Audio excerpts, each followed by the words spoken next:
Saya sensitif sih sibuk dagang karena kebetulan di Bali juga bikin produk alkohol. Olahraga apa? Masih tetap Karate. wah. Karate. Ibu kebetulan dulu RRI Bintang Radio tahun 78, jadi dia emang penyanyi juga.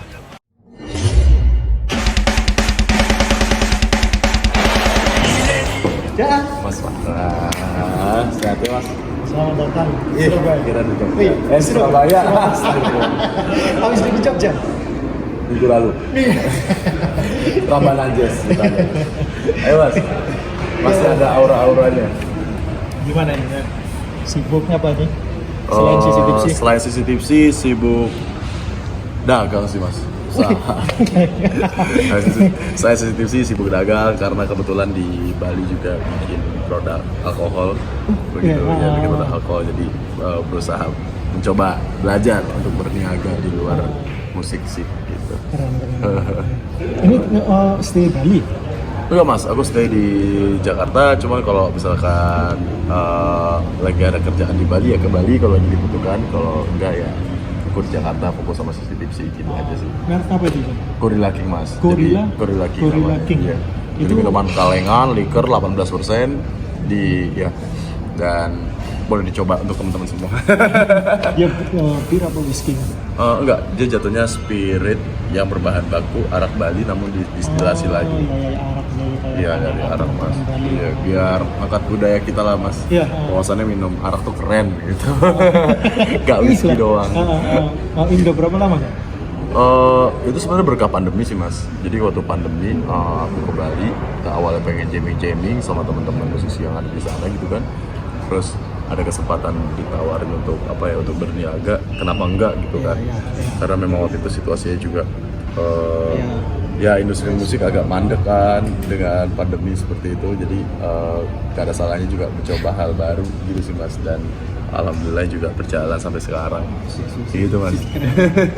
Produksinya di Bali. Produksi di Bali mas, di Karangasem. Di Karangasem. Karangasem. Udah tersebar di mana tuh? Apa cuma di Bali? Jakarta lumayan, Bandung, Jogja udah ada, Surabaya OTW nih mas. Surabaya. Oke tunggu aja. Oh. Oke tunggu aja. Berarti ini kamu selalu bawa produk itu? Kamu kenalin? Enggak sih mas, enggak. Enggak. Kalau maksudku untuk produk itu biasanya aku cuma kenalin di sosial media aja sih. Gak terlalu aku hard sell juga saat aku perform sih. Maksudnya aku juga nggak aku tipikal orang yang membedakan antara perniagaanku dengan musikku. Iya gitu. Jadi karena aku memang benar-benar apa yang bisa dikatakan cukup sakral sama musik. Jadi nggak mau mengganggu-gugat antara musik sama urusan dagang. Iya. Jan, olahraga apa ini? Masih tetap Karate. Wah. Karate doang mas, aku cuma bisa itu doang mas. Masih tetap ya? Karate masih aktif, terus sekarang weightlifting lah. Karena biar kuat endurance di karatenya, fisik banget. Karena kan instrumennya seorang vokalis kan badan mas, kalau nggak olahraga, bugaran. Kalau nggak olahraga kurang sih mas. Ini aja habis interview langsung nge-gym nih, itu di hotel ada. Musiknya CCTV santai ya.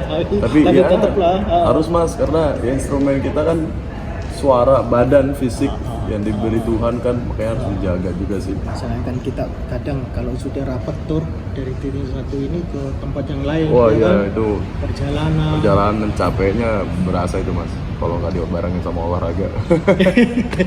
Gitu mas. Tapi itu ya, berapa kali tiap minggu kamu latihan? Seminimalnya 2 kali. Seminimalnya itu kalau benar-benar nggak ada waktu banget 2 kali. Tapi ya itu minimal banget sih. Itu juga udah haram hukumnya kayaknya aja gitu mas. Harus 3-5 per minggu. Jan, kalau di olahraga karate kan ada tingkatannya. Oh iya. Ini kamu? Aku hitam mas. Woi, dan 1 ya. Dari berapa tahun? Udah berapa tahun ya? Aku tuh pertama kali dapet sabuk hitam 2006 mas. 2007. Aku mulai karate tahun 97, umur 5 tahun. Umur 5 tahun. Dapat sabuk hitam itu tahun 2007. Begitu. Cukup konsisten. Nah sekarang nggak mau nambah lagi, nggak mau ikut ujian lagi karena udah cukup olahraganya. Yang penting dapat keluar keringat aja. Syukur mas, ada kesempatan untuk apa ya, untuk restart badan gitu loh, detox badan. Iya. Ada kesempatan untuk itu aja udah luar biasa anugerah sih menurut aku, Mas. Kejuaraan apa yang udah kamu ikut? Waduh, Sempet itu zaman dulu, Mas. Kalau kejuaraan itu zaman sebelum ngeband apa? sebelum ngeband Sebelum itu zaman tahun 2005 sampai 2007 lah. Kayak masih piala-piala daerah DKI aja sih, Mas, belum yang tingkat nasional banget juga. Dulu sempat ikut seleksi nasional ya, nasional itu ya cuma ikut just pelatihan aja, belum sampai diangkat menjadi atlet nasional belum. Langsung keburu kenal musik enggak ya? Belum. Enggak juga sih, Mas, karena waktu zaman aku karate itu, karate Indonesia itu luar biasa hebat ya, bisa dikatakan. Dia itu udah 3 besar dunia saat itu. Gitu. Sekarang kan juga masih 10 besar lah ya, tapi zaman aku tuh persaingannya luar biasa ketat, Mas. Sama Jan, mungkin influencer maksudnya kamu memilih karena dari keluarga atau disuruh? Awalnya sih disuruh, Mas. Sendiri. Awalnya disuruh pasti.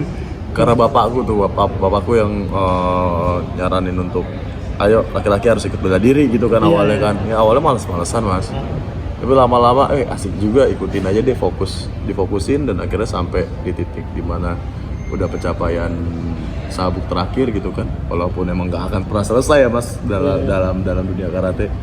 Cuman sudah cukup puas lah untuk menjadi media kita berolahraga gitu. Karena aku jujur aja olahraga yang lain nggak begitu proper, Mas. Nggak begitu proper. Basket, bola nggak bisa kayaknya, nggak begitu. Paling ya renang, karate ya aku bisa tuh. Renang, karate sama ya weightlifting sekarang ini belakangan lagi weightlifting. Ngajar gitu juga. Ngajar anak-anak, ada dojo kecilan namanya dojo Ikrar, ada di dekat rumahku kebetulan di komplek pajak daerah Pondok Aren. Ya. Ada berapa nih cewek-cewek? Wah banyak, Mas, lumayan lah, sekitar 60-an ada lah, Mas, sekarang catat. Jadi kita sedang meng-create generasi muda. Itu mereka khusus bayar ke kamu atau? Enggak, untuk bayar mereka emang bayar, namun itu sudah porsinya teman-teman yang lain sih yang memang sebenarnya sudah membangun dojo Ikhlas itu. Aku karena kebetulan pindah ke dekat situ, aku ikut numpang latihan dan aku punya ilmu ya aku bagi aja gitu kalau aku. Yang penting aku ada sarana untuk berbagi ilmu lah intinya. Karena ya di bela diri tuh ada budaya bahwasannya ya nggak bela diri doang sih, di berbagai macam aspek kita ada budaya untuk once kita punya ilmu kita harus bagi lah, Mas. Buat apa dipendem? Buat apa banget dipendem? Begitu, Mas. Selain karate, hobi kamu? Wah, ngopi, Mas. Ngopi, Mas. Atau nanam kopi? Enggak. Tapi nanam? Enggak. Aku hobiku ya paling ngopi dan ngobrol sama ibu udah. Oh. Karena ibu udah ngopi juga, jadi ngopi-ngopi ya kopi rumahan aja, Mas. Iya. Berdua ngobrol sama ibu belakangan ini karena aku udah tinggal berdua sama ibuku, jadi aku manfaatin momen untuk bisa yang begitu berbagi waktu lah sama manfaatkan waktu semaksimal mungkin sama ibuku. Itu aja sih, Mas. Yang mempengaruhi untuk kamu? Ibu. Aku belajar awal mula Ibu kebetulan dulu RRI Bintang Radio tahun 78, jadi dia emang penyanyi juga begitu kurang lebih. Jadi aku dari kecil sudah belajar vokal sama dia, langsung di saat ibu notice aku punya bakat, dia masukin aku ke Elva Music School. Aku di direct langsung, diajar langsung sama almarhum Elva Sesoria. Di situ aku mungkin menemukan teknik-teknik vokal kelas 5 SD kalau nggak salah. Lalu lanjut ikut ngeband dari SMP sampai SMA dan sampai kuliah. Sekarang ngeband sama CCTV. Band sebelum CCTV sih ada nih? Ya ada, cuma ya band-band festival zaman SMA lah, Mas. Bukan band kafe enggak ya? Sempat kafe juga. Sempat kafe. Sempat lewatin fasenya sih. Langsung kamu vokal atau? Iya aku dari dulu. Aku selalu memang fokusnya situ. Fokusnya di vokal, Mas. Sampai ada rasa nggak tertarik untuk main instrumen sih lebih tepatnya. Oh memang gitu. Iya. Nggak begitu tertarik untuk main instrumen apa. Gitu. Kamu kalau disuruh memilih Jan, mendapatkan rumah di sebuah perkotaan atau di pedesaan dong. Kuno. Pedesaan, Mas. Karena ya udah jelas di desa udaranya lebih bagus, Terus kebetulan aku juga ngerasain tinggal di desa sekarang kan, lebih enak tinggal di desa Rezeki Kota mas.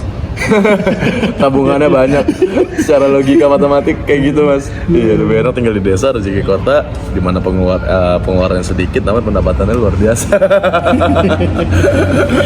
Jadi tabungannya banyak mas, dan bisa lebih bermanfaat gitu sih. Ya buat apalah arti tabungan banyak kalau nggak ada sedekahnya mas. Iya dong. Iya mas, lebih ke situ sih mas. Jadi kita bisa apa ya, bisa punya rasa apa ya, lebih ikhlas untuk ngasih memberi yang lebih besar sih, begitu. Terkadang kalau dengan hidup pikuk kota membuat psikologis kita jadi orang yang cenderung perhitungan terhadap memberi, ya terhadap hal memberi gitu. Iya. Karena aku besar di kota, karena aku besar di Jakarta gitu, jadi tidak aku ngerasain juga sih yang hal-hal seperti itu. Namun semenjak aku tinggal di desa, kebetulan di daerah Karangasem sana di Bali dengan Rezeki Kota, ya hal-hal seperti itu udah mulai terkikis nih, sifat-sifat anak kotanya nih udah mulai terkikis gitu, begitu sih mas. Mulai luas lah ya kan. Iya. Kita akhirnya juga tidak banyak terkontaminasi. Betul mas, ya, karena emang psikologis juga orang-orang di kota itu kan, apalagi di Jakarta gitu kan, mau kesenggol dikit aja udah ngomong jorok, keluar kata-kata binatang, itu kan kayak aduh itu energi negatif gitu. Aku nggak suka, aku sebenarnya nggak suka, aku menghindari hal-hal seperti itu gitu loh mas. Kayak aku males banget kalau dengan hal seperti itu, jadi kayak lebih baik tinggal di desa. Mainan motor nggak Jan? Aku Ada koleksi motor? motor ada Astrea Star, ada Astrea Star tahun 87. Terus main mobil tua juga tuh, Mercy Tiger tahun 1 gitu. Tapi lebih suka Astrea Star sama Vespa ada Vespa Super tahun 74. Bisa. Jan, Jelas. makasih banyak ya. Aku yang terima kasih banyak. Mas. Wah, luar biasa ini. Kalau ngomongin soal parah, Surabaya memang benar-benar parah. Dan tonton terus Parah TV.